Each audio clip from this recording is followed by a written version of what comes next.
கைகளில் எப்பொழுதும் பணம் புரண்டு கொண்டே இருக்க, எப்பொழுதும் இருந்துக்கிட்டே இருக்க, அதே போல் பீரோவிலையும் பணம் சேர்ந்து கொண்டே இருந்துக்கிட்டே இருக்க நீங்கள் என்ன செய்யணும் அப்படின்னு சொன்னாக்கா, இடது கையில் ஒரு ரூபா நாணயம், ஒரு பச்சை கற்பூர துண்டு, ஒரே ஒரு ஏலக்காய், அவ்வளோதான்.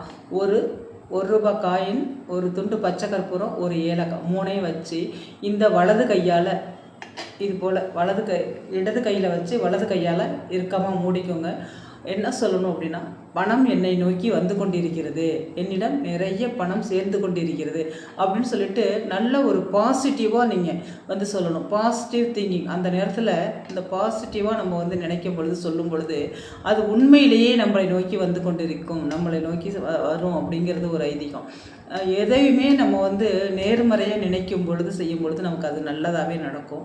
அதனால தான் வந்து அதை நம்ம இப்படி சொல்கிறது. நீங்கள் வந்து இந்த இது போல் ஒரு 3 நடையோ உங்களால் எத்தனை முறை சொல்ல முடியுதோ அதே போல் பணம் என்னை நோக்கி வந்து கொண்டிருக்கிறது, பணம் என்னிடம் நிறைய புரண்டு கொண்டிருக்கிறது அப்படின்னு சொல்லிட்டு சொல்லுங்கள்.